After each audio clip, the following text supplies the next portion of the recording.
All right. Welcome, everybody. And Boomer Sooner. It is Monday, not Sunday, November 25th, 2024. And you might be wondering, where the hell have you guys been? It's been like a month. Chop, chop. What we've been waiting for this wonderful OU content. And we've been needing to have group therapy. To be honest, guys, half of it is I've been busy on my end. Every single time I come up with plans, it's not an excuse, it's just an explanation. But every time I have plans, every time I have content, you find out as a supervisor, you get a lot of stuff on your plate at this point. And I had some projects of some quick turnaround, with some quick turnaround at this point. Besides that, there wasn't a whole lot to talk about. What? There's obviously a whole lot to talk about. No, what do you want us to say during the live stream from what end of Texas to now? Don't fumble the football and find a way into the end zone. Stuff did not change, but the switch gears though to this past weekend because we have a lot to unpack. Oh, you did what we all expected them to do from literally the past 10 games. So that's what we're going to talk about tonight because OU in stunning fashion, less than 1% chance, crushes, not even just like beats, but crushes Alabama in probably the most spectacular defensive performance in the past 24 years. And we're going to talk about it right here on this channel tonight. I'm joined by Gavin and Swiggy. Gavin, Swiggy, good to see both of you gentlemen. Happy holidays. And in a week, you're going to see me not only as the OU flag guy, but the OU Christmas tree flag guy, as I got myself a OU themed Christmas tree. Mind you, they went Okay. out of print about 6 to 7 years ago. The story behind that is my previous boss had an OSU one. And what made it cool was it was orange and black, but it wasn't what you would think like one from the store. Each of the limbs were different colors. So one was orange, one was black, orange, and everything. So I've been looking for one of these Team Spirit Christmas trees for 5 to 6 years. Because all that was available was basically solid red trees, solid white trees, or the candy cane swirl, and I didn't want any of that. Lo and behold, one landed on eBay, and I went yoink, and got it. So it arrived. It's going to be sitting in my office, and now I'm trying to figure out like what ornaments I'm going to put on it at this point because I do want some special ornaments, pictures, and stuff like that. I'll be making my own essentially. I will tell you for sure. I know the Salute to Barry Switzer is going to be on there. I know the Tulsa one's going to be on there, and I know the Sugar Bowl is going to be on there. But picking and choosing because it's still a mini tree. It's not a full grown tree, but it'll be fun to have and everything. That all aside, gentlemen, it's good to see both of you. I also know we've had a lot of severe weather over the past couple weeks. Do you know what it's like, Gavin, for me and Swiggy to wake up at 3 a.m. or 6 a.m. to tornado sirens going, is this real life? And you turn on the TV and go, yep, this is real life, with tornadoes and everything that were heading towards us. I think, Swiggy, you were closer than I was, with Yeah, tornadoes I going. mean, yeah, I was closer on some of them, but I mean, that's the one. That's one good thing about what. That's one good thing about knowing radar. I know when I should be nervous and when it's just gonna be straight line winds. And I mean, unfortunately, unfortunately, we just kind of got into one of those systems where I mean, it's just the tornadoes were embedded in a squall line, but it was high winds. But anyway, Correct, you correct. know, But that but all said, I mean, I'll be honest, both of y'all, that first one that went through on the Sunday, I won't lie, I slept through it. I'm a deep sleeper. When I sleep, I sleep. I know everyone's very jealous of that. I've been told that the older I've gotten, they hate me for that. But that aside, um, I remember the alarm going off. I remember seeing tornado warning. I looked at it and I went, that's neat, click, and I rolled over and went back to sleep. I didn't know about the Valley Brook, Hera, Choctaw tornadoes until the next morning. And I went, oh, I could have slept through that. That's not good. So Yeah. anyway, weather aside though, gentlemen, the the improbable, the impossible, whatever word you want to use, happens on Saturday. Um, Gavin, we're going to start with you. How are you doing, buddy? And give me your initial reaction from OU crushing, dominating, welcoming Alabama to OU being in the SEC now. What is your initial takeaway? What are you looking forward to? What's all going on right now? I will just say somewhat. I am not surprised with like our defense because that has been our cornerstone. I knew our defense was going to come and show out more than anything.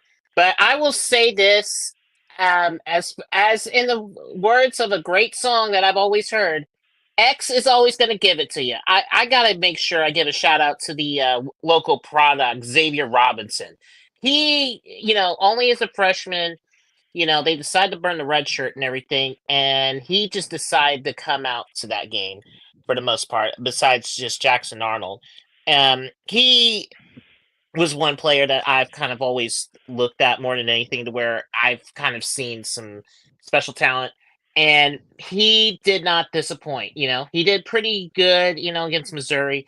But man, this was almost like a coming out party for him more than anything. I really was really impressed with how they used him, throughout the entire game.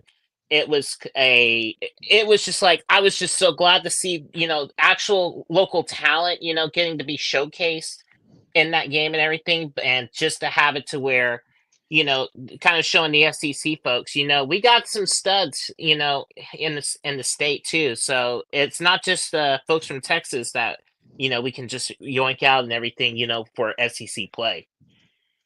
Exactly. And again, that's another, if you think about it, improbable thing that happened on Saturday. Whether people want to admit it or not, Taylor Tatum was the starter.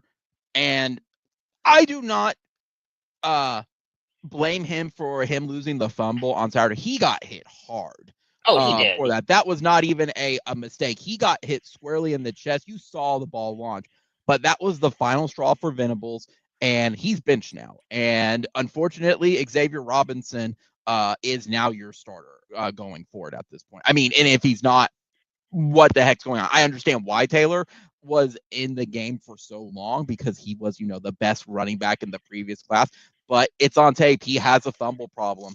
Stoops would have benched him many games ago as a result of it, regardless of what his stars are and what his talent was. But Xavier Robinson definitely showing up. Swiggy, what is your instant reaction from OU versus Alabama, and how have you been doing before live stream since then? I mean, it's been Wicked and Gladiator 2 week, so I've been doing pretty great. You mean Glicked, right? You mean Glicked? Yeah, Glicked. yeah, Jiminy Glicked week. That's what it is. Jiminy Glicked week. Both great movies, by the way. Seeing both again this week. Happy I was able to see my friend who's a Bama reporter who came to cover the game. I mean, my reaction is just, we took Vanderbilt's strategy and put it on steroids. Solid. Look, if you go back to the Vanderbilt game, Alabama could not stop the run. Now they scored more because Vanderbilt's defense is worse than our defense, but we were able to control the pace of the game, and most importantly, look, we put Jalen Milroe in a position to where the only way he was going to be able to beat us was by throwing long bombs, and we never gave him time. He got off the one long bomb he got off the one that was called back. Unfortunately for Alabama, because unfortunately for college football fans, because look, that was a great catch. What would have been if it wasn't called back? And my understanding, not to interrupt you, Swiggy, I apologize for I'm getting better at it. My understanding is it was the correct call, but for the wrong player, and that Williams was fine, but his teammate was still an ineligible, I think, receiver. Yeah, so it was still the right call. Yeah, I kind of hate it because it's kind of ticky tack, but it's also not ticky tack enough to where if they didn't call it, like it's one of those calls that, because you're so busy looking at other things, only the refs see it. It was the right call. It's unfortunate, like I said. I mean, it's unfortunate. It's unfortunate it happens, but it's kind of like, it's kind of like, remember the Chiefs game last year where where they called offside on the offense? Yes. Yes. Yeah, it's one of those where it's ticky-tacky, it's technical, but they're going to call it if they see it. And unfortunately, fortunately for us, unfortunately for Bama, they got they got a big chance because look, that was the only way Bama was going to be able to come back was by being able to throw the ball deep. Correct. OU's defensive strategy was make Miller uncomfortable. They couldn't. He couldn't get the ball out fast enough. So his main option was going deep and just kind of hoping. And hey, I'm not too proud. Hey, and I'm not ashamed to say it. When I started watching the game, I was playing Space Marine 2 on my computer, had my cat on my lap. At halftime, I just strapped the cat to my lap and kept on playing and watching the game, choosing not to move until things felt pretty good. I am so that's a great segue, Swiggy, because I had a lot of people ask me, "Did you go to the game?" I went, "No," and they said, "Really? You're just a bad fan for not believing in this team." And I said, guys, There's nothing to believe. And that's what I told them. I said, guys, first off, give me one example. And I said, back up. First, I said, guys, you have to understand, I split season tickets with my dad. And what basically the deal is we both get the equal games for what we want to go to. I have already seen OU beat Alabama in person at the Sugar Bowl with a Nick Saban team. So I was not as incentivized to go get that ticket. I'm like, you know what? I want those Michigan tickets next year. I'm willing to sacrifice the Bama tickets to get Michigan. So he got Alabama. I got Tennessee. I said, so that aside, I didn't have a ticket. And how the team was playing up to the first quarter of that game, guys, tickets were still anywhere from $50 to about $150. Oh yeah, Bama fans were still buying them. At that point, they did not get cheaper. And I said, guys, from my perspective, am I disappointed that I was not there? Sure. I think that's a very retrospective thing. Yeah. I said, just give me one example of this team where you could have walked into this game and said, yes, I feel confident about this team that they are going to at least win, whether it's 1 point, 2 points, doesn't matter. Against Bama. And you can't. There is no example. Maybe the first half against Ole Miss. And I'm not counting these podunk games like Tulane or Tennessee. No. There was no example. So I said, guys, you have to look at it as you literally had to roll the dice with this game, and you just hoped OU kept it competitive. Now, it turned into one of the greatest home games that has been featured on Owen Field, which, side note to all my friends, that's why OU moved to the SEC. So we no longer have a crappy home schedule. We actually have big games like that now, and it's going to be a regular thing because next year, Michigan, next year, LSU. If you don't expect OU to open up a can of whoop ass next year on Ole Miss, if this is how they're going to play, yeah. So putting all that together, I said, guys, that's why I wasn't investing. I said, guys, you have to understand, I checked out from this team roughly too after the South Carolina game because I'm still not convinced Brent's the guy, but Saturday it gave me I'll say this and I'll let you go, Gavin. Okay. I mean, I was actually in. I was actually in Norman on Saturday. I saw that you were at the Heisman house. Did you get the Heisman for me? Yeah, I went down there with my I went down there with my friend. Went to the Mont for lunch since he'd never been there.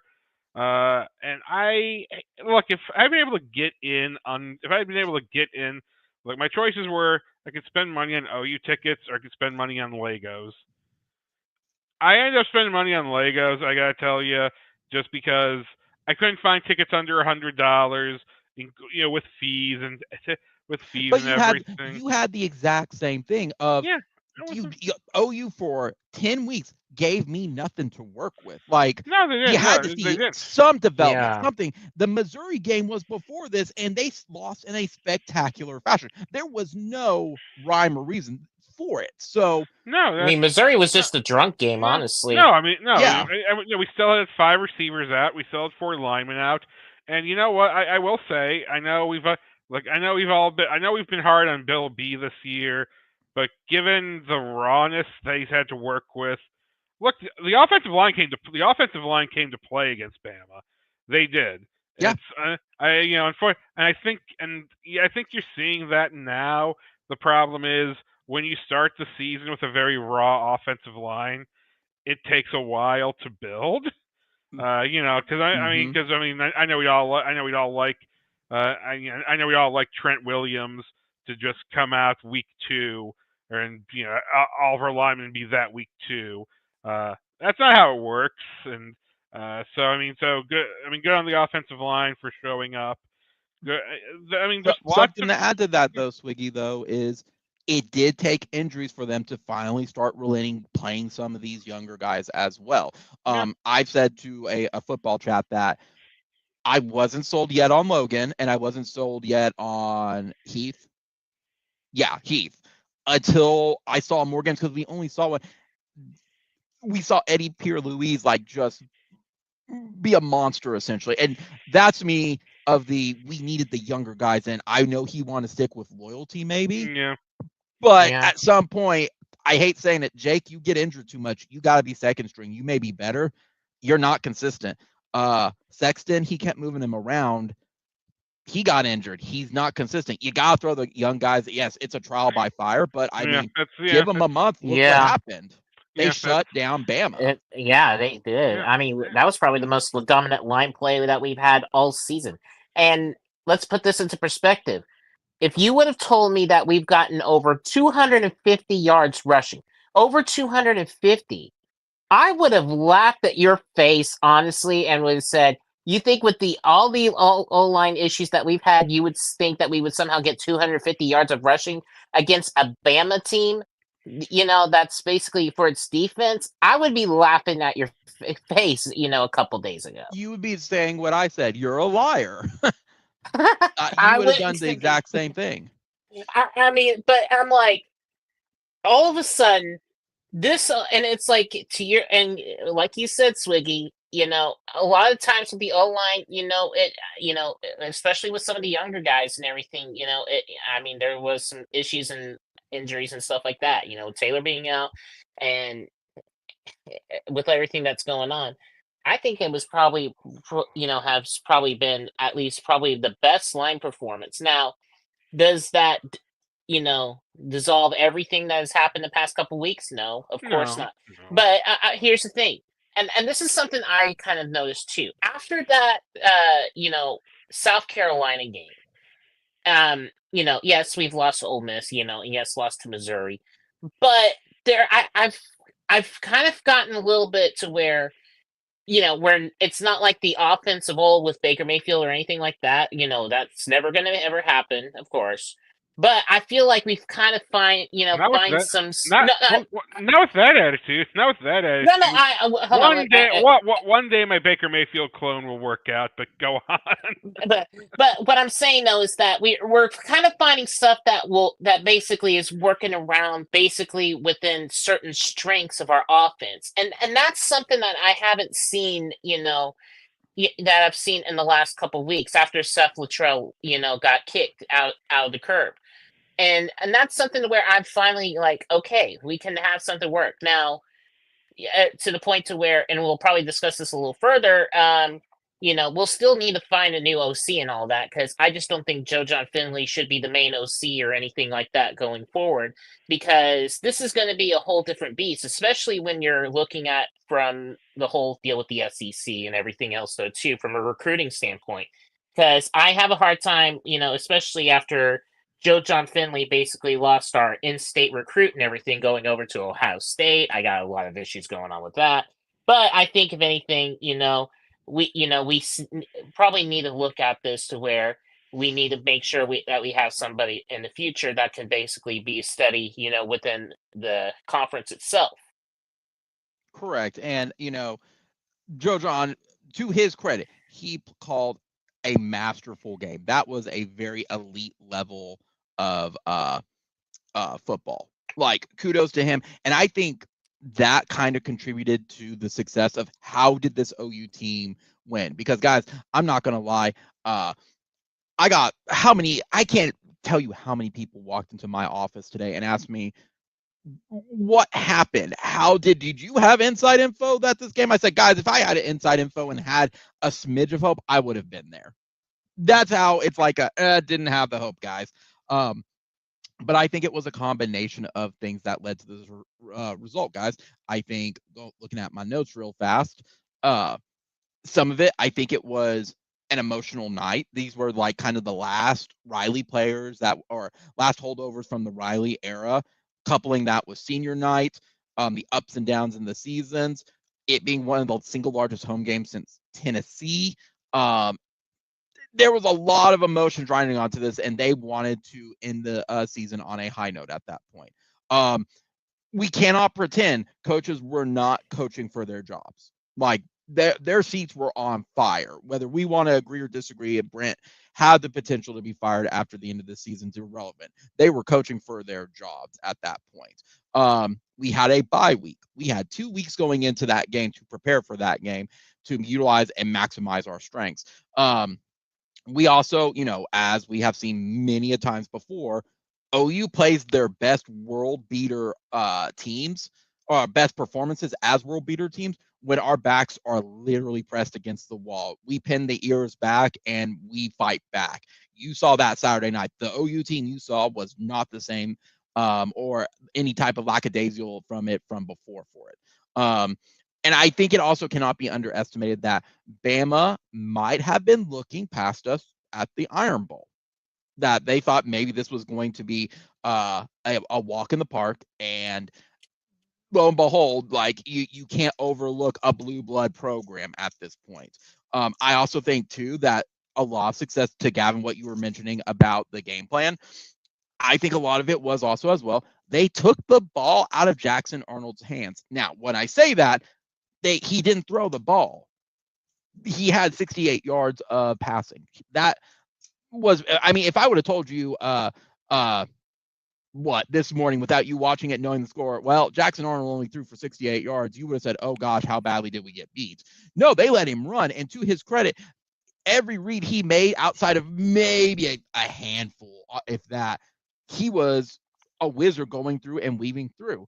Swiggy mentioned it after about we copied the Vanderbilt offensive scheme. It's funny he says that, because the funniest comment I saw on Reddit was, how did you lose to Oklahoma? They're 5-5. I don't know. They just kind of ran their quarterback up the middle. But that's what we do. I know. Like, that's literally what we did. And Xavier Robinson, like most talented running back on the team at that point, showed up, and I think it was a combination. We did not throw the ball. We just ran it down their throats and drained the clock. They had no way to counter back. Like, the last 7 minutes of the game of them just sitting on the rock and just not giving it back and just getting chunks was great head coaching. And that's, to me, the best game Brent Venables has coached since Texas of 2023. I think that was the first time I felt since then Brent was being a head coach and letting his coordinators do their jobs and letting him game manage at that point. Agreed. That's where I'm like, he saved his job. I think he at least for the time being, showed like there is potential for growth, but he has to accept he's not the coordinator anymore. He is the head coach. And I think he trusted Zach Alley and Joe John to get their jobs taken care of. Does this mean anything that they're off the hook or anything? Oh no. Like, you can't excuse the other 10 games at that point. No, but it's a start. No, but I mean, look, like I said before, it's coaching isn't one of those things that you just pick up. You have to accept growing pains, and at the very least, I mean, look, making a bowl at the very least, making a bowl is huge. Keeping the bowl streak alive is huge. Beating Bama is big. It's enough to buy them at least one more year. Now, if not, now if we're still seeing these same kind of mistakes next year, and there's no improvement. Well, okay, then at that point you have to move on. Recruiting classes be damned. Do what you can to keep who you keep, and you go and bring in the next coaches, new guys. Now I don't want that to happen, obviously. I still think Brent is the guy. I think this has been this has been a tough year for a lot of reasons. Some injury, some self-inflicted, some just I mean, I mean honestly, look, honestly, Texas deserved our schedule this year, and we deserve Texas's schedule. Yeah. Because hey, you know what, kids? Yeah. Everyone out there, top 25 teams beaten that OU. Top 25 wins for OU, 2. Top 25 wins for UT, 0. I mean, there was the fact sheet that someone posted a couple days ago. Like, OU has had the toughest SEC conference schedule in 4 years, even dating back to 2019 Yeah. LSU, who did not have nearly as tough of a schedule Yeah, as well. OU got the bad end of the stick, essentially. And I mean, I guess that's kudos to our sustained success from since 2000. But yeah. I mean, Yeah. they didn't. Yeah. The SEC knew what they were doing. I'll put it that way. Yeah, Yeah, they did. Yeah, it's one of those. Yeah, it's one of those very unfortunate. Oh, if you're gonna pass interfere with a guy, make sure he doesn't catch the football at least. Monday Night Football. Right. But you know what? But but that's just what it is. I mean, look, we can talk about this all we want, but who cares? At this point, who cares about big picture? Who cares about anything? We beat Bama. Yeah, this isn't saving Bama, but they still have they still have a lot of those guys. They still have a lot of that talent. They're still tough. I mean, this is a team that beat Georgia. Yeah. Took out LSU. This is this is still a tough This is still a tough team to take. Yeah. And not to mention though too, like LSU, I just don't think has that strong of a defense, honestly, in my opinion. And Alabama was able to run all over them, so it's like I kind of at least have like a little bit of hope, going into next week with LSU. For the most part, Mhm.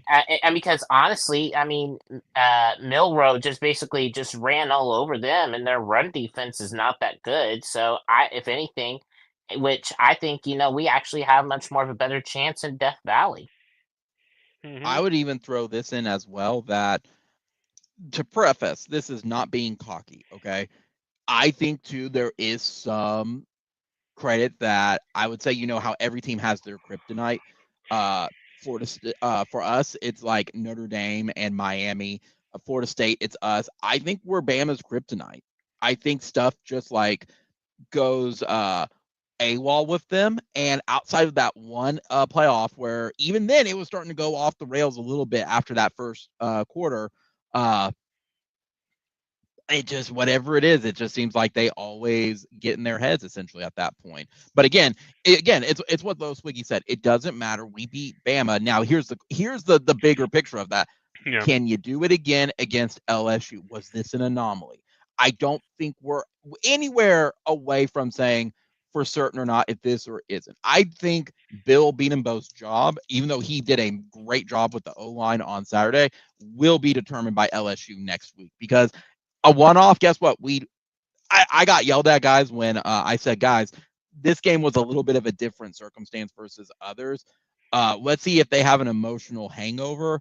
Let's see if the O-line actually plays like, give me just an average of last week, so it gives Jackson Arnold a little bit more time. Let's see, like, do that. Oh, that stuff doesn't exist. Yes, it does. Like, we literally do that with Texas every single year. Yes, there are games that are going to be a little more emotionally impactful, just like the Sugar Bowl or things like that. So let's see if we can reproduce the results somewhat with LSU and then go from there, because the narrative has changed now. We were, 2 weeks ago, I was on the boat of we need to fire Brent Venables, and now you're bowl eligible, and you have the potential to go, excuse me, 8-5 at this point, and you have the way to completely change everything for that. To me, Saturday night was also the epitome of this is what we said could have happened with OU if they played their best football all season. We could have beaten Missouri easily if they played like they did Saturday.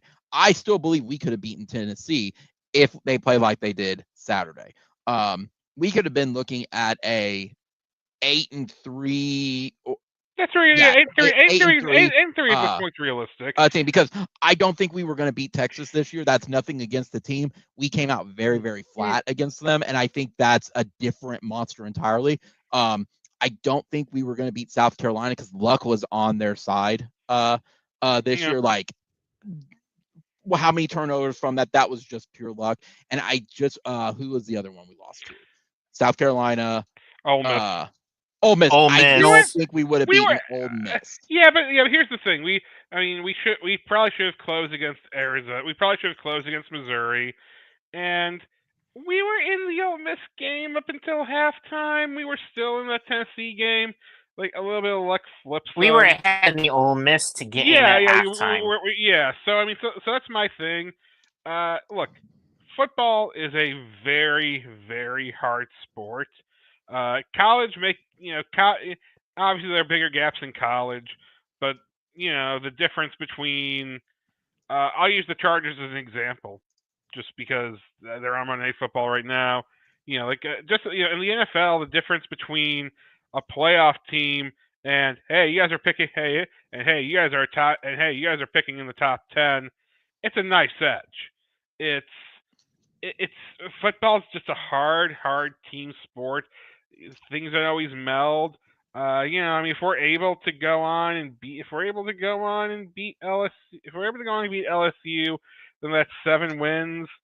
With the schedule, with all the drama, with everything we've had, that's a solid victory. Let's add this in as well, Swiggy. That I just lost my train of thought. You keep going. I've lost my train of thought. Yeah. So given our schedule, just given everything, as a blue blood, you don't want to say, 7 wins is fine, and it really shouldn't be. But I'll at least give them credit, because look, it's very easy when things go wrong to not be able to pull the plane up. To not be able to pull the plane up when you're in the death spiral.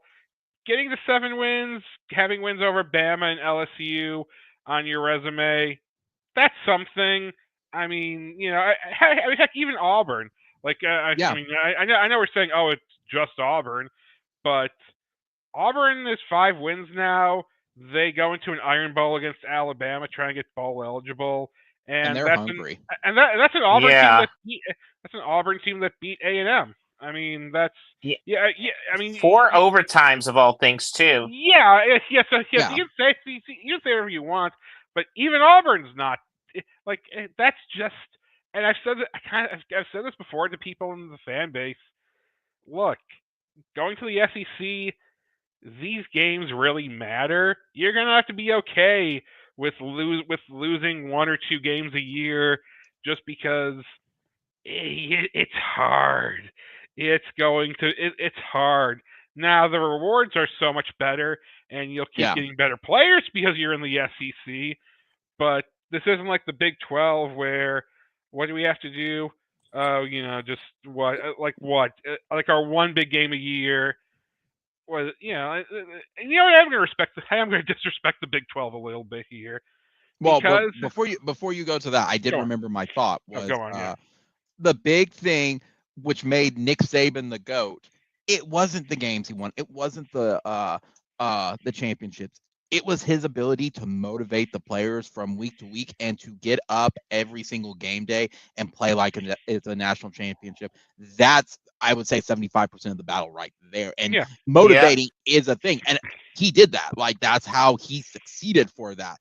I don't believe a Nick Saban team loses this game on Saturday. I think they roll on Saturday. No, yeah, yeah. This is a different mindset and everything, too. And this has always been the number one rule: you never ever follow a legend. Even if you have your own success, you should never always follow a legend. Yeah, but that's also inevitable, though. Yeah, but in many cases. Yeah, but it also depends how much you're willing to pay me.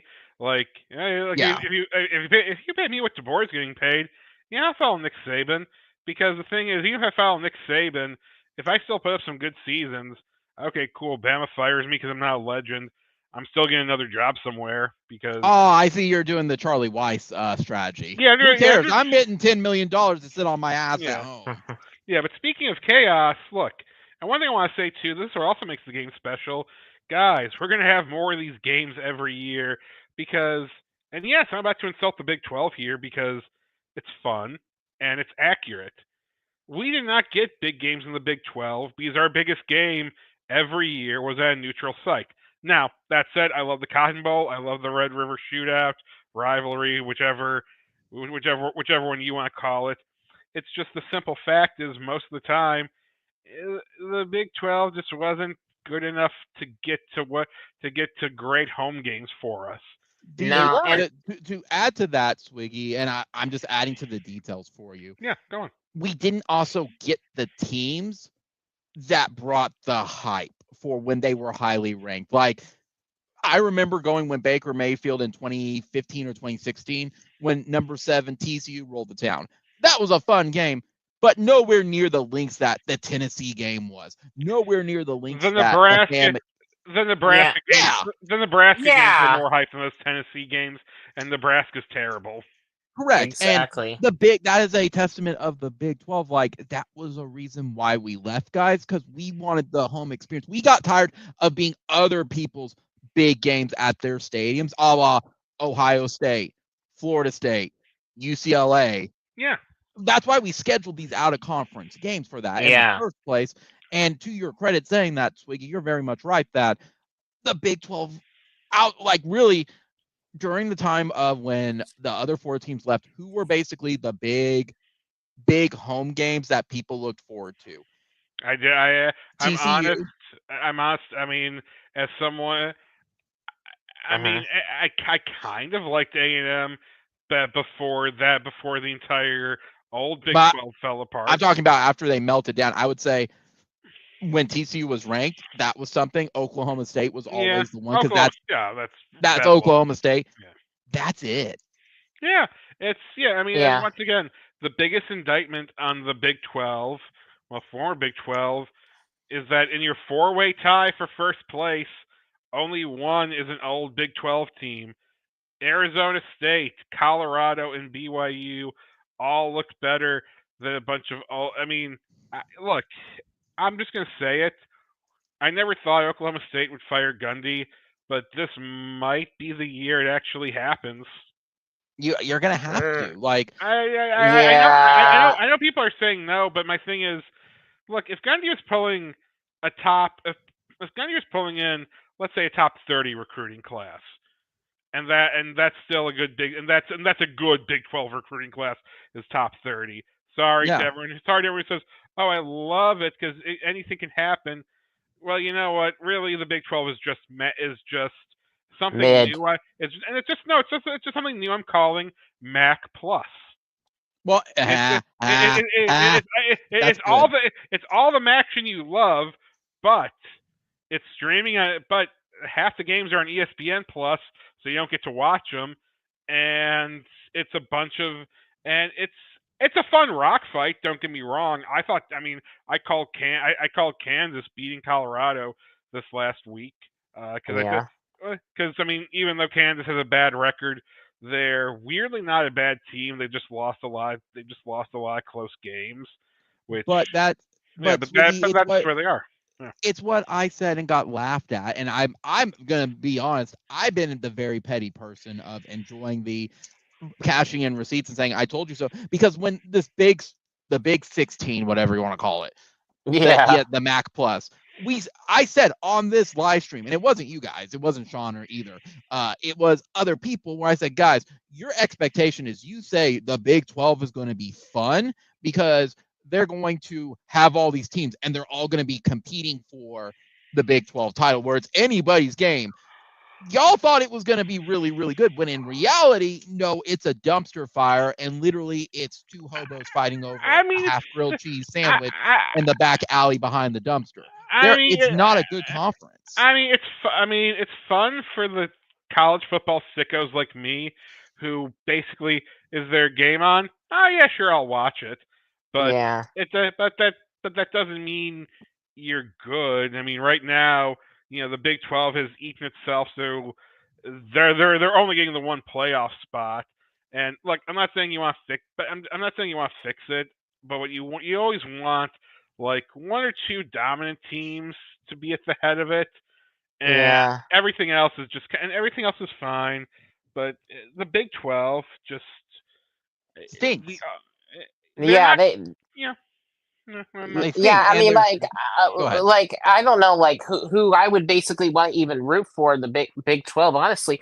And the problem is like, it's like you said, like 4 or 5 people are basically fighting over, basically to be in that top 2 spots. I mean, it's like I don't even know how you would even want to put into the tiebreaker scenarios, because then it's like you're getting into a whole lot of mess of things.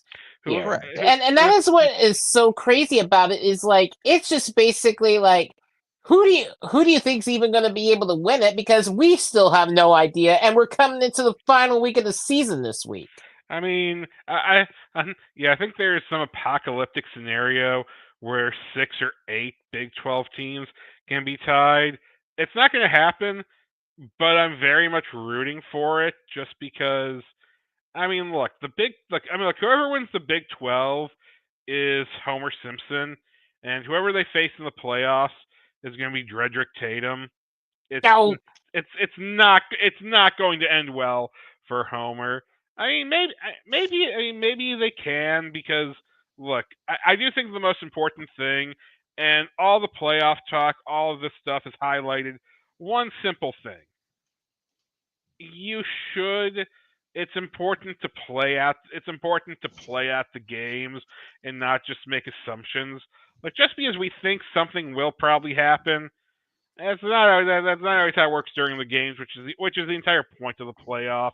I know people. I mean, I know people can kind of complain about slotting and blah blah blah. Who deserves it? My thing at the end of the day just comes down to, I'm not going to fight for Team 11 or 12, because whatever happens. Like, I think, do I think Bama's better than Penn State? Squarely and clearly, but until you decide, until you say, oh, by the way, you can't schedule cupcakes anymore. You can only schedule Power 4 teams. There's never going to be a good way to know. There are going to be benefits of the current system. Yeah, exactly. And the current system is what it is. It's a good system. We've been slowly yet surely getting to better systems, even though there've been pains. I think the 12-team playoff, as long as they don't put in like 4 SEC teams. They could put in 4, because I think I have it right now as 3 Big 10, 3 SEC, 2 ACC, a Big 12, Notre Dame, the G5, and whatever. Whatever. Whatever. Whoever the last one is, it is. I don't care that much. I know some people will, but I'm just like, whatever. Because really, because we don't know how things are going to work. We don't know how things are going to work for this playoff yet. Yeah, and it's like it's going to basically feel like you're going to have to basically do some more tinkering and fixing on some small stuff here and there. If you're in the committee as well, not like whole stuff or anything, but just like some minor tweaks on like, okay, do we even value some of this stuff and everything? Because this is still the first year. So it's Yeah. going to be some adjustments that are going to be going around to where everybody's going to have to adjust. Yeah, it's a. I'm still curious why people don't want the bye. Like they're saying, no, we're good. I guess it's the matchup that they get versus the bye week. But I'm like, I take the bye week. I don't know what people are smoking.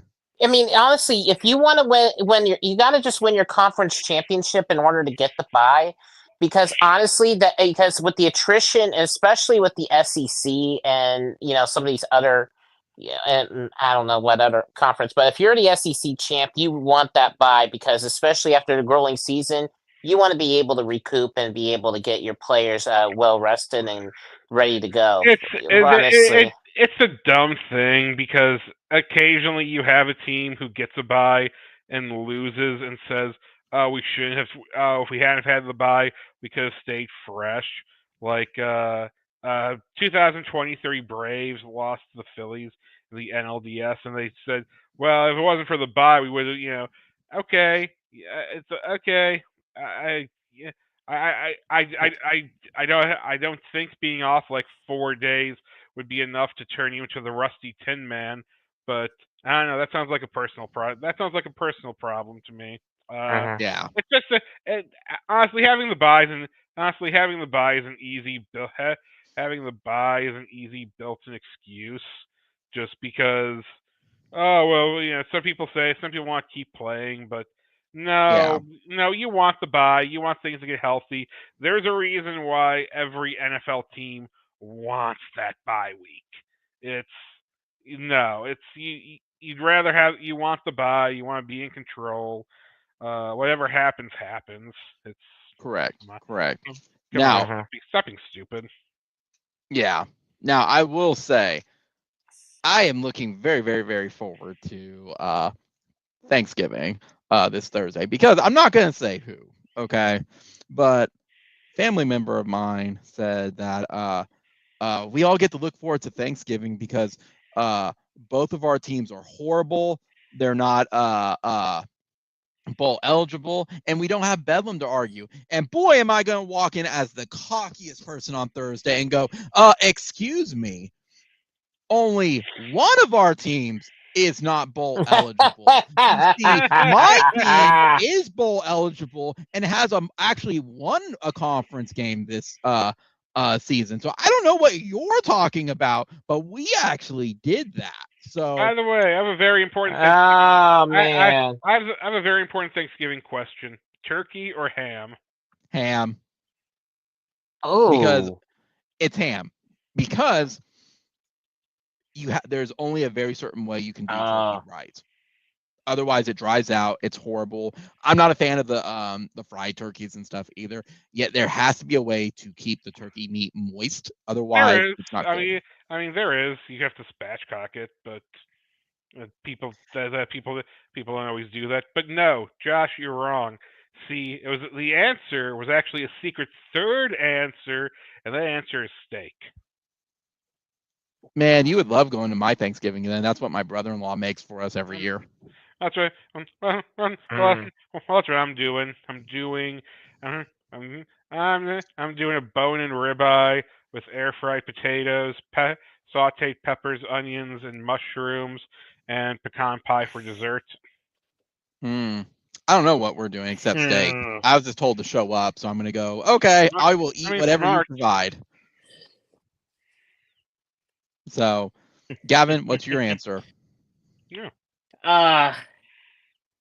So, I've always been. This is how I've always do. If it's usually on Thanksgiving, you always have the turkey, and then whenever you get to Christmas, you always do the ham. That has always been the way we've always been growing up around here. Well, see, the advantage of being Polish is, for me, Easter is always Polish sausage. Sometimes ham. That makes sense. Yeah. For it. Yeah. Looking over my notes, guys. Here's a question for y'all as well, and I do want to ask it because I mentioned it earlier, but I do want your thoughts. We'll start with Swiggy this time. Was the game an anomaly on Saturday? And there's no wrong answer. I'm going no. I think I'm going no. I think you've seen a lot of like we've seen flashes against Tennessee, kind of flashes against Missouri. The fact that we took care of our easier teams with little issue. I think there's been a lot of I think the foundations and framework are strong, but unfortunately, the joists holding up. Unfortunately, the joists we've tried to build with were 5 injured wide receivers and some other flawed aspects. Seth, Seth as a offensive coordinator looked bad. I'm going no. I think what I'm watching for this week, since we're bowl eligible. How do we look against LSU? I don't like if we put up another great performance like this against LSU, then okay, I think going into next season you feel a lot. I think you feel a lot better. If LSU looks bad, if we look bad against LSU, well, you know what, that hot seat, that seat's gonna be a little hotter for Brent coming into next season. I still don't think he gets fired because I don't think LSU just destroys us that bad. I mean, but we'll see. I think we've seen. I think we've had. I think we're. I think we're there. I think this has just been a season from hell where a lot of things have worked against us, and unfortunately, Brent has had 2 of them. One because everyone good who Riley recruited left, and there weren't any, and Riley never had Riley never recruited in depth. We looked better last year. If they call that PI on Stoops, there's a good chance we could still beat Oklahoma State, or if other zaniness doesn't happen, we have better chances to finish higher. So I'm feeling okay. I don't think it's an aberration because I've seen enough flashes. You have another year with Jackson Arnold. That next year. I mean, to me, next year's the year on me if I say Brent's the guy or not. Now, if we're having this discussion next year at this time, I'm not gonna. I'm gonna be all for firing Brent, but right now, I don't think it was an aberration. Okay, Gavin. I mean, I was pretty much. I mean, you pretty much took everything out of my notes, Swiggy. What have you done and everything else, though, too?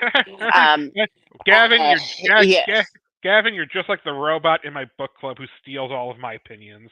So sorry, I know. I'm your robot. Quit stealing my opinions. Yeah, but I was gonna say though too. Like, I think here's the other thing too. But the first part, the whole anomaly and everything. I would say it's like how I've already said earlier. Firing Luttrell, was that stepping stone, Brent had to make. And, Brent is always about a guy that's has always talked about you got to be able to finish and stuff like that. But Brent was seeing like, okay, this is not cutting out and, you had to go. And I think that was the first major stone, of what Brent needs to be doing as the head coach. Because you've always been saying, he's got to stop thinking like a coordinator and thinking on the head coach. Firing Seth Luttrell was something that he needs to be doing. Now, does that change from all the injuries? That's another topic for another day, and all that. But I think, because I feel like Brent needed, to have. Yeah, that's a medical staff thing. That's another thing. So we'll have that needs to be looked at something else differently. But to the point that what I'm saying, after the firing of Seth Luttrell, just being able to have that chance to where Joe John Finley kind of taking over the reins, and it's like you said and it's like how you said, Swig, there's been a lot of the flashes and everything, so there was a lot of stuff to where okay, we're seeing ourselves being very confident and being able to do stuff. Now, the only downside has been, yeah, we've kind of had some turnovers and some other things here and there on the play calling and stuff like that. But I think we finally are starting to kind of see themselves of like where our potential can be, but it just kind of was kind of like coming in way too late in the season for doing that. The problem is we were trying to have so much finesse and everything of like what we want to do, and we were just not just playing within our own strengths, and that's I think was what really cost us. So I kind of look at it to where, yeah, you have the injuries, that's one anomaly of it. But, you finally being able to see all of this as well. Now, the biggest question is, kind of going into next week, you know, are we still going to be, keeping that, same tone and everything how we were last week, or is it going to basically somehow fall off the cliff? That's going to be the other thing. Yeah. And I'm just going to say this: LSU playing at LSU at night is a very, very different vibe. It is Mhm. probably one of the most electric stadiums you'll probably play. And that sort of deal. Now, it's not the same as playing like like LSU's playing against Bama because they're probably kind of like look at us. It's like, oh, they're not that good or anything else though too. No, Right. they will still bring it in with over 100,000 people in that stadium, regardless. Yeah, And but those people also hate Brian Kelly. Also, yeah, I gotta leave in like 5 minutes. So wrap Okay, up. then let me get this next question in, Swiggy, Okay. or for y'all, for it. So the other thing that happened on Saturday night was just not about the game as well, because we could go hours about the stats and ridiculous stats and stuff that came out for this game and just how improbable it was. But I also want to highlight too, Swiggy, obviously for the first time in 24 years the fans rushed the field, and for context, for people who maybe watch, who may not be OU fans sometime in the future, we rushed the field because this was frustration that we were releasing all at one Yeah, time. that This was. was not a we're rushing the yeah, field because like we're little brother. No. This was a we had so many downs this season. This is our, people mentioned it for this is our Super Bowl. This was our Super Bowl to release that frustration. That said, they rushed the field. Swiggy, are you upset that they rushed the field? Are you kind of in the No, middle ground? Where are you at? no. This is, it's been, the past couple of years, you've had, a couple bad calls against us with Oklahoma State. Yeah, I would say this dates back to when we first went out. Riley, Yeah. yeah, Riley leaving. It's just, at home, fans haven't had a whole lot to go nuts about. This just feels like more of a release rather than a, oh, this is some kind of amazing it. Because I mean, look, we suck at rushing the field. We shouldn't do it because we suck at it. I don't mind it. I don't mind when We people rush the field. It's Swiggy, just we haven't rushed it in 24 years because we've exactly, won so much. It's not our exactly. fault that we rushed it 28 with 28 or whatever seconds left. We were just living up to our namesake. Well, historically, Sooners do rush the field early. This is true. This is true. So you don't have a problem with it. Like in general, you're against rushing the field, but you No, understand.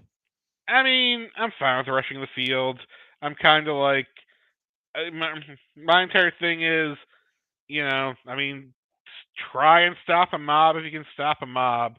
That's that's what I always tell schools.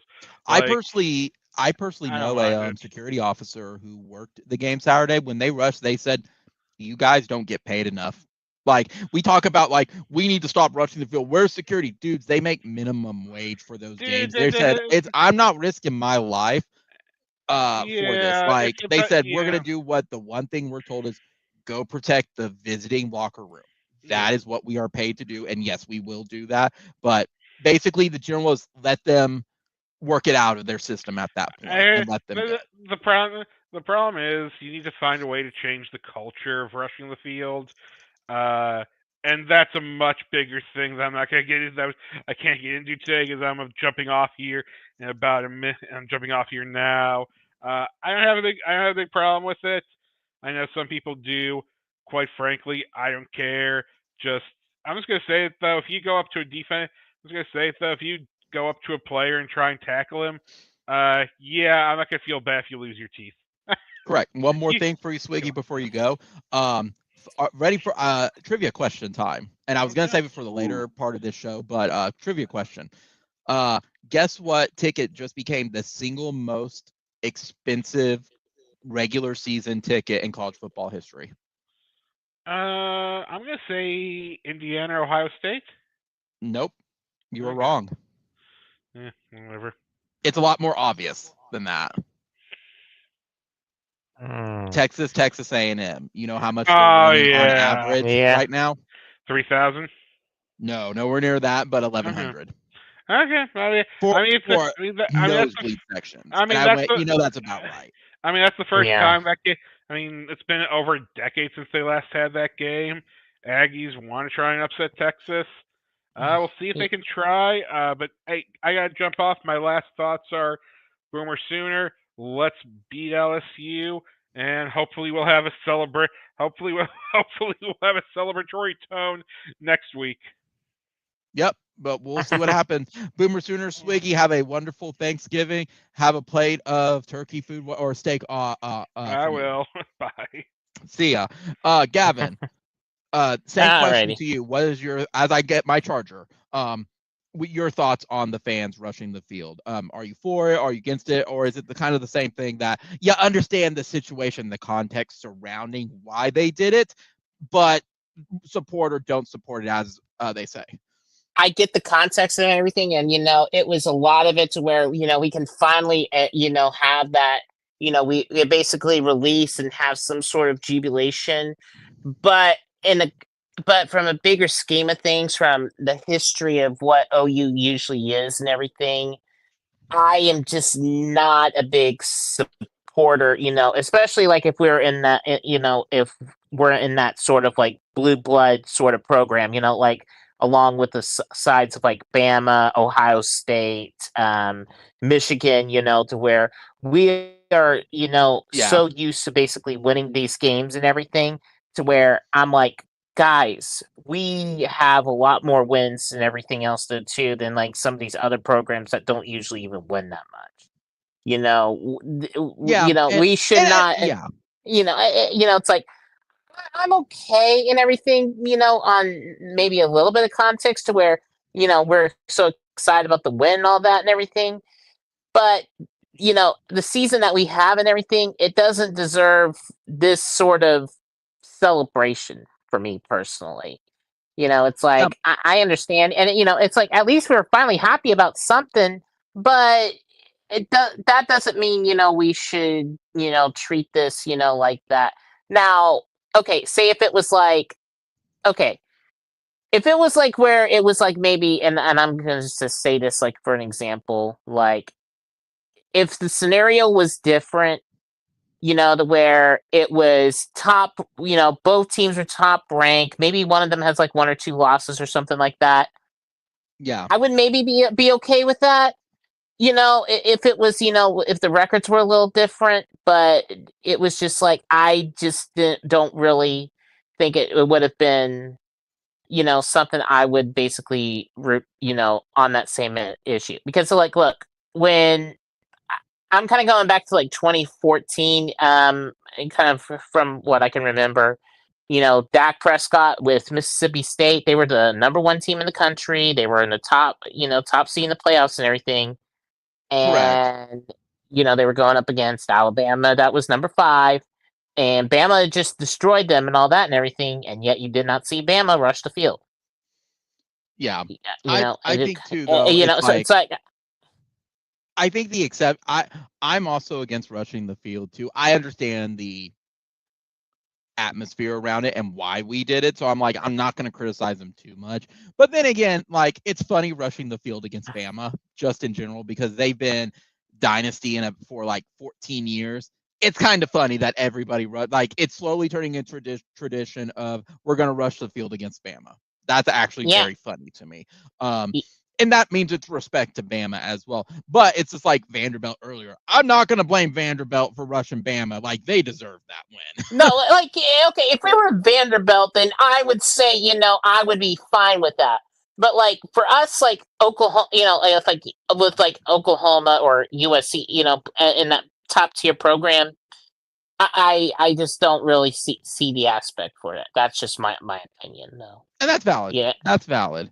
For those of y'all curious and stuff as well, now that OU is bowl eligible, everyone's kind of been asking, where are we going to go bowl wise? Like, if stuff pans out. Now, look, guys, I know there's a lot of people who want the Las Vegas Bowl, or it's going to be you try to magic and speak into existence USC or Nebraska. That's not happening, guys. Like, just let that go now.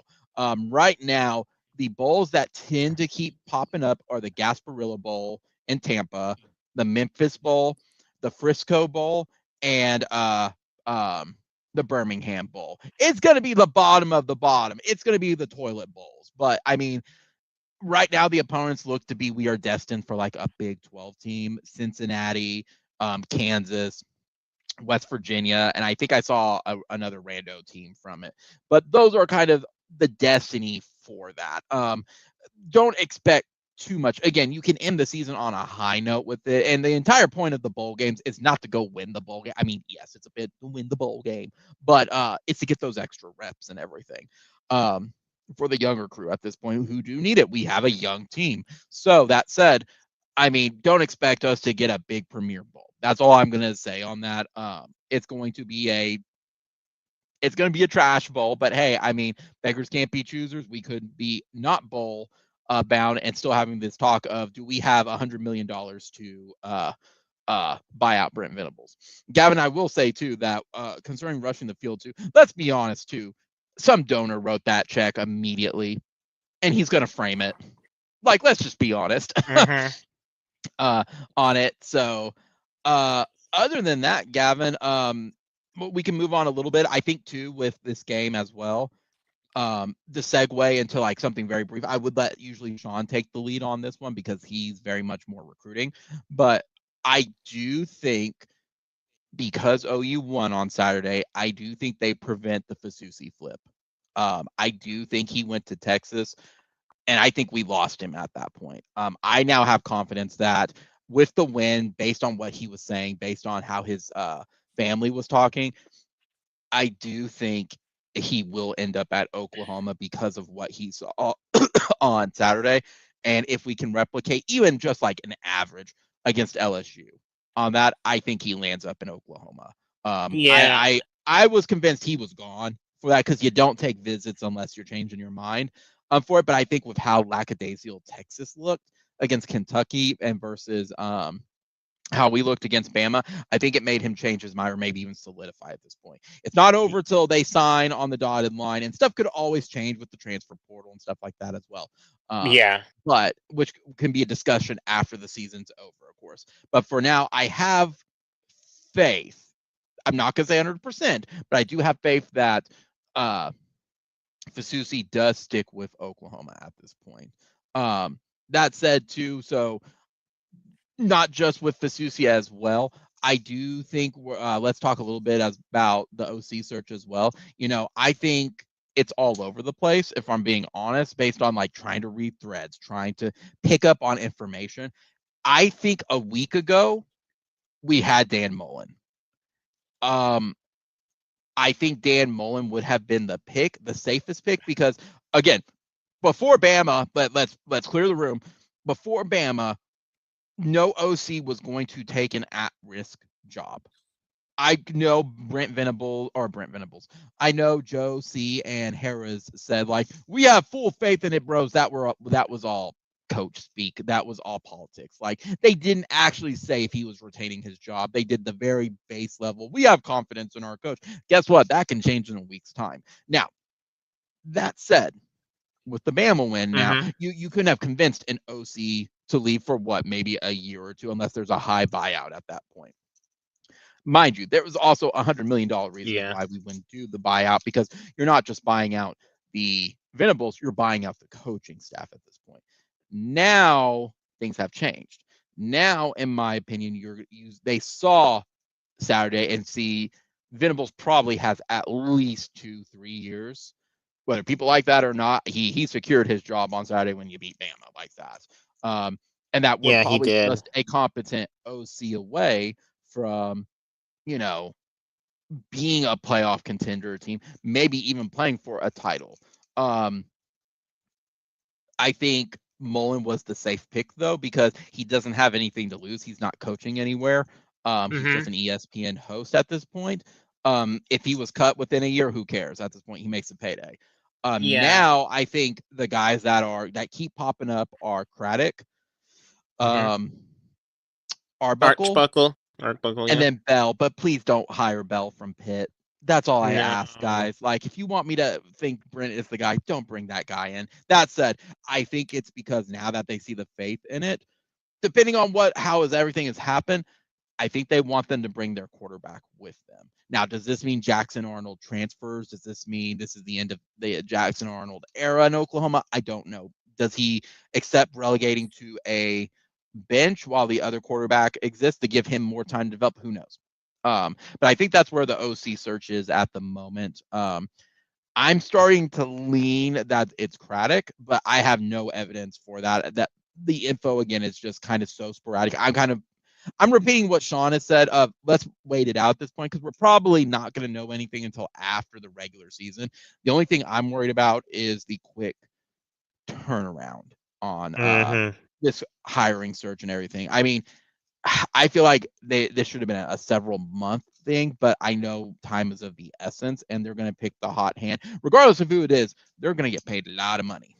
Yeah, they sure will. I mean, Yeah. And I will say this, and this is just where I kind of look at, and it's like how I said earlier, you want somebody that basically knows how to play SEC ball, and especially on the offensive side, and that is basically to where you have advantage to Dan Mullen on that sort of issue. Yeah. He has a lot of the And he experience. can develop quarterbacks. And he can develop quarterbacks too. So it's like, to have that sort of issue, you got that, he, coached Dak Prescott and everything over at Mississippi State too. He did really well. And Tebow. As a OC, and Tebow down there in Florida. So like, I really have a little bit of deal to where if I was a betting man, or anything, I mean, I would kind of go with that safe pick with Mullen because you're basically having somebody that knows the conference inside and out and knows how to play those strengths.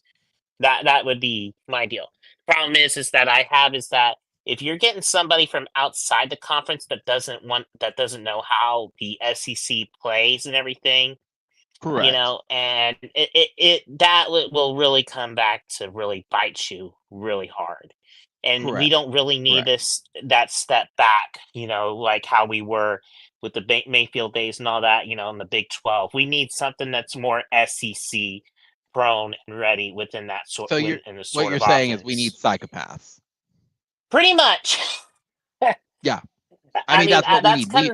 We can't have conservative play callers. We need guys who know how to match up to SEC talent. Now, the SEC talent as this year, like usually SEC elite is up here and the bomb dwellers are here. It seems it's now they're good, borderline great, and the usual bomb dwellers have caught up a little bit. So they have to be able to know the grind going in and out.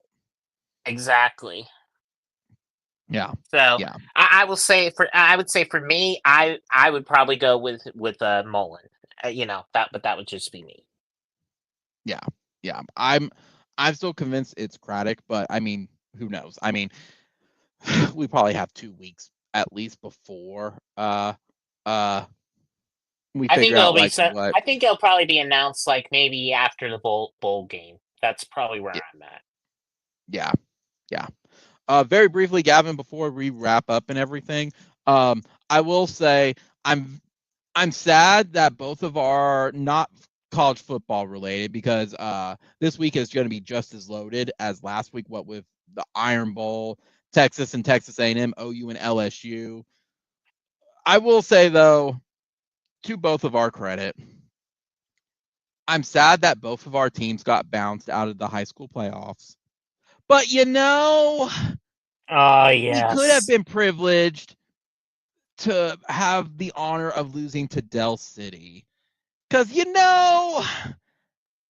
I'm sad about losing. Del City is, at least in our division, is the team is the dream team. I think they're going to whip up on Carl Albert. And Carl Albert's really good this year. Del City, for the chat that does not know right now, Del City is just obliterating opponents right now. Like their average, I think, scoring margin in 5A in high school football is like 57 points per game. It's ridiculous. To get an idea how dominant they are.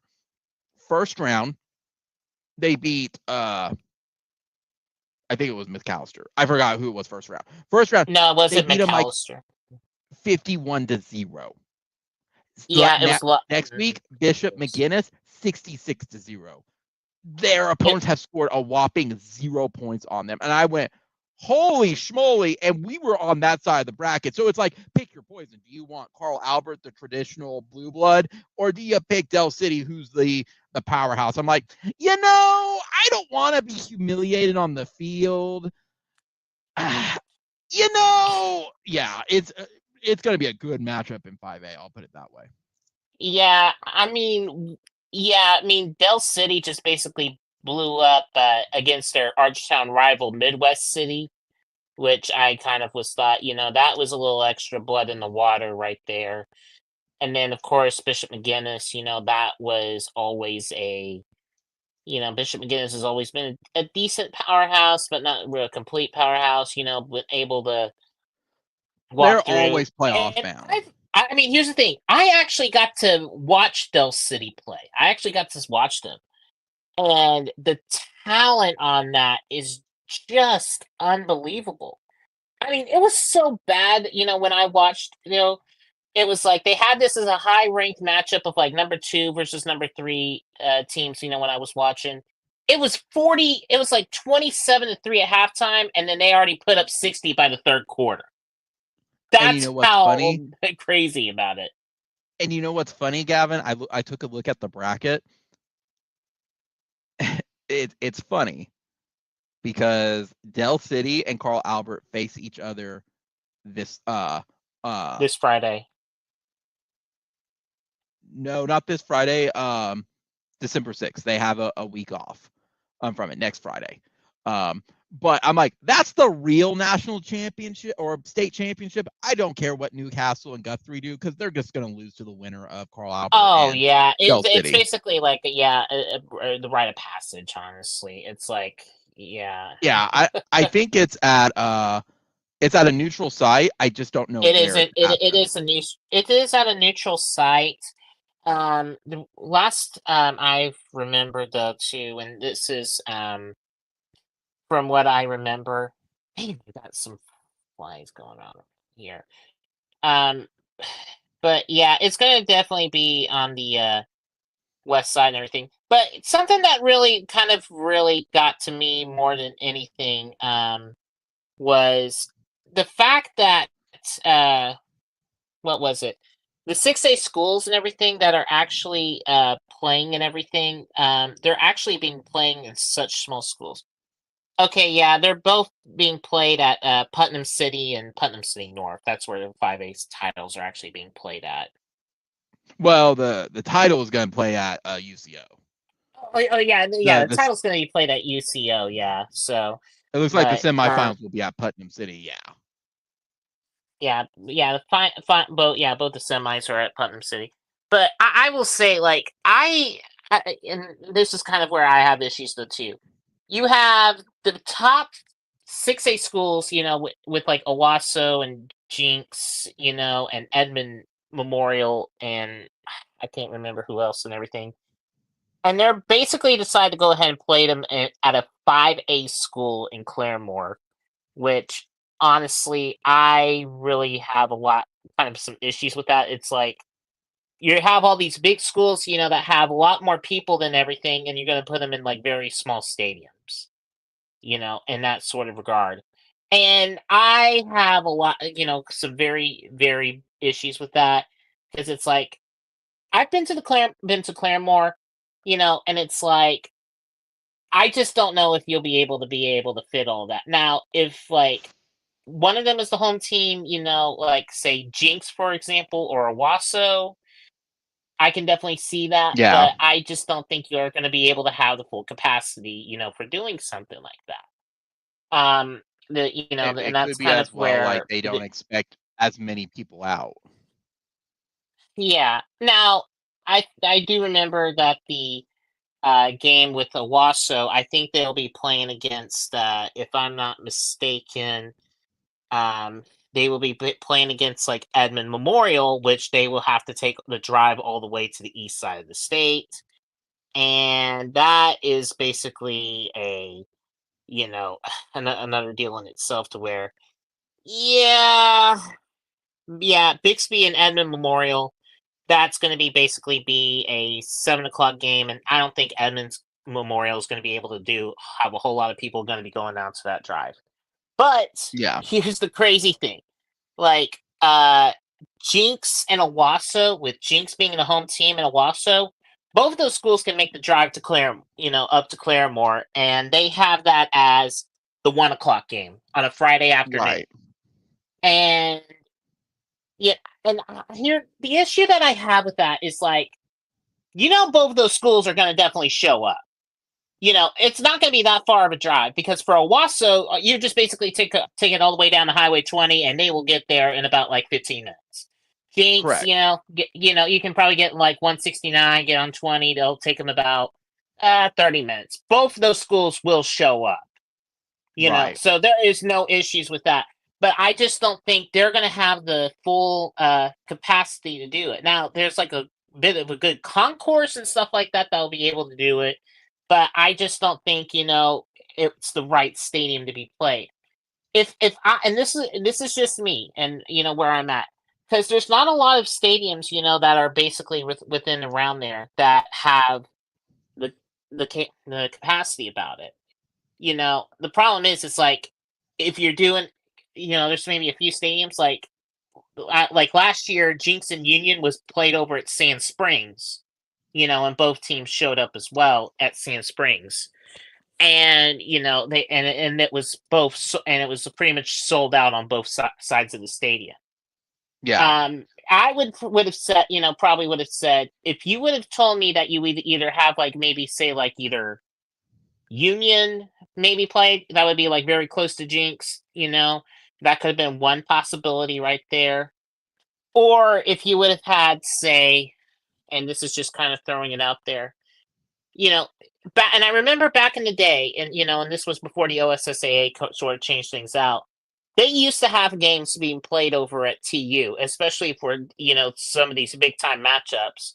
Of course, Right. TU's not wanting to do that and everything now because and all that But now with like UCO and all that and everything. But the problem is, it's like with these bigger schools, you need that sort of capacity, and I just don't really think it's in that best interest and all that.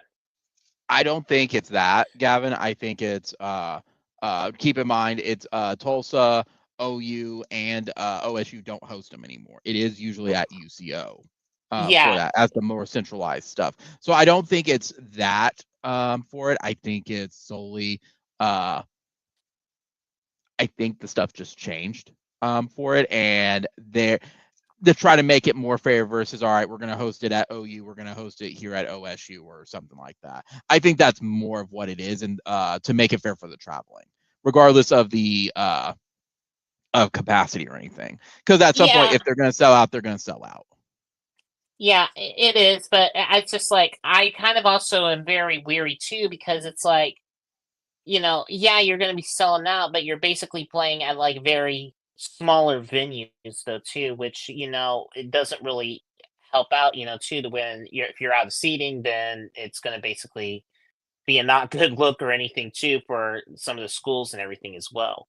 I mean, some of the schools maybe make some of the money and all that, but I kind of have things too to where the big schools are playing in stadiums that are probably like twice their size. Yeah. I have one more thing, Gavin, then we'll wrap up for the night. I will say, speaking of other colleges and playing at other colleges and stuff as well, I do have one thing I wanted to mention. It's a little outdated, but it made me roll my eyes. And I get it. I get that he's hyping up his team. I get it's a landmark thing. But bro, the comments from the head coach from UCO after they won their conference championship and saying, like, we're just so proud, blah, blah, and that we're the best school in Oklahoma, college team in Oklahoma. It's like, bro, I get it. I understand that that y'all have not won a conference championship in like 2 decades, but OU can go 0-12 and they're still going to be better than UCO. Oklahoma State can go 0-12 and be better than UCO. Because I'm like, I get it, but you didn't win the national championship. You won a conference in D2. Like, let's tap the brakes about being better than Oklahoma. Because I hate to tell you, every game that they have played does not even equal OU beating Bama. It doesn't even come close to it. And I found the irony behind his comments afterwards. The day after he made those comments, karma hit him because they thought they were going to get the 1st seed. And no, they got stuck in the 4th seed for it against a Wichita. And a Wichita almost beat them. They only won by 6 points. And I went, bro, karma's hitting you hard. Like, you almost got bounced in the 1st round. So let's tap the brakes on talking trash on OU and OSU and Tulsa before. And I'm lumping Tulsa in as well because it's like, you're D2, man. Like, that's like me talking smack for like Colleyville or Lawton Mac and stuff on like the 6A. It's Collinsville, man. Damn it. It's Collinsville. Anyway, it's like me talking for the 6A. It's like, bros, that 5A schools can play 6A schools close if they're local, but not the big high-end ones. They're going to blow them out every time. So, no, it frustrated me, him saying that. I thought it was just eye-rolling. It's like, I get it again, but no. It only matters at this point of if they make it to the end. And guess what? Their little conference championship will mean nothing against Bama. So, anyway, Gavin, we're going to wrap up. A lot of interesting games this weekend. We got Texas A&M. We got the Iron Bowl. We got OU and LSU. This is going to be the first time OU visits LSU. Any initial thoughts for us facing LSU this weekend? And give me your prediction. Yeah, it's going to be weird because it's like, which Oklahoma team is going to show up? That's going to be the biggest question for the most part. Are we going to be seeing the OU team that dominated against Bama, or are we going to see the team that basically fell out flat against Tennessee? Oh, that is going to be the biggest question for me. I mean, I agree with you as well. Yeah. So I think, and this is where I'm at, I believe LSU will probably win, but I don't think it's going to be a blowout. I think it's going to be like a very, very much more closer margin. That's kind of where I'm at. Like, I do too. I think it's. Go ahead. Yeah, I think if anything, like, I think it's going to be either a 1 possession and then basically somehow it'll be a second possession touchdown to basically seal the game. That's where I'm looking at right now.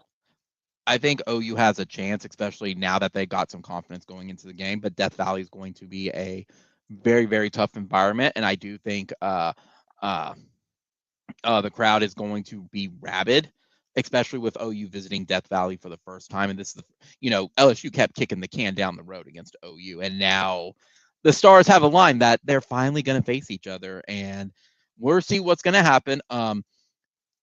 I think OU has the ability to win. And this is not me being a homer on it. I think they finally found the right setup they want to use for the rest of the season. I think they're going to focus on running the ball heavily.